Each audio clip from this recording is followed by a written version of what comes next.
Et si TikTok était en train de nous zombifier? Non, ce n'est pas une blague. Imagine, tu ouvres l'application juste 5 minutes. Et avant même de t'en rendre compte, 1 heure est passée. Un jeune sur 5 passe plus de 2 heures par jour sur TikTok. 2 heures! Assez pour regarder un film, lire un livre ou avoir une vraie conversation. Alors, est-ce qu'on est encore aux commandes ou bien c'est l'algorithme qui tient les rênes? Dans les années 1950, des chercheurs ont fait une expérience célèbre sur des souris. Ils ont placé une électrode dans leur cerveau au niveau du circuit de la récompense. Chaque fois que la souris appuyait sur un levier, elle recevait une petite stimulation, une microdose de plaisir. Résultat, certaines souris appuyaient des milliers de fois par heure, jusqu'à s'épuiser et oublier de manger ou de dormir. Ce que ces scientifiques ont découvert, c'est le pouvoir de la dopamine. TikTok fonctionne un peu comme ce levier. Chaque vidéo que tu regardes, chaque like, chaque commentaire, c'est une mini-récompense qui te donne envie d'en avoir encore. TikTok n'est pas seulement une application qui te propose des vidéos au hasard.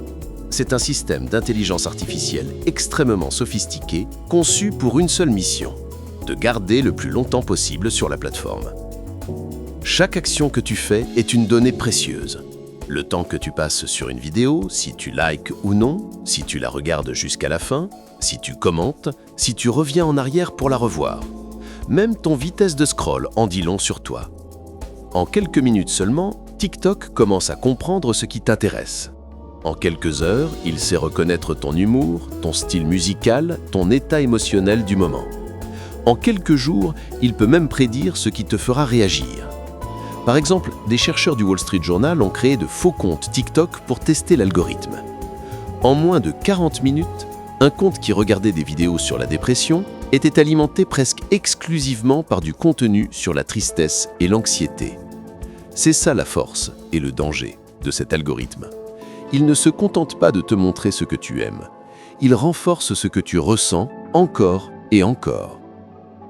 À force d'être bombardé de micro-vidéos, notre cerveau change. Chaque vidéo est courte, amusante, facile à digérer.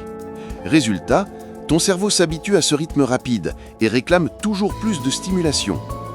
Les neuroscientifiques parlent d'un phénomène de dopamine en boucle.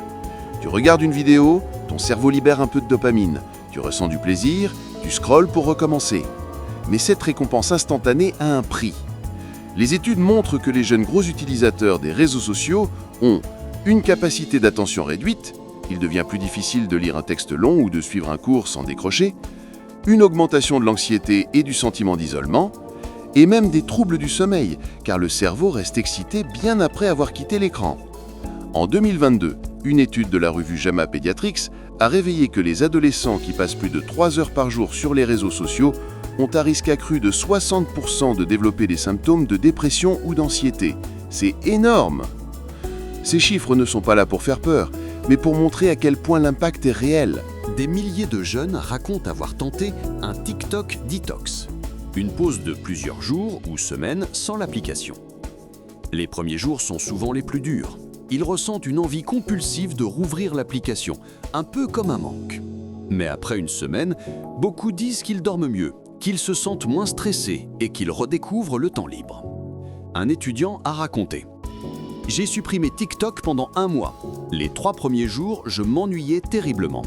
Puis, j'ai recommencé à lire des livres que j'avais laissés de côté. J'ai eu l'impression de récupérer mon cerveau. » Ces témoignages montrent que notre cerveau n'est pas cassé. Il peut se réadapter. Mais cela demande un effort conscient, une vraie décision de reprendre le contrôle de son attention. Alors, que faire? Commence par limiter ton temps d'écran. 30 minutes par jour, pas plus. Désactive les notifications inutiles. Et remplace un moment de scroll par une activité qui t'apporte vraiment quelque chose. Musique, sport, lecture, création. Tu n'es pas un zombie. Ne laisse pas un algorithme décider de ta vie. Et toi, combien de temps passes-tu sur TikTok chaque jour? Dis-le en commentaire.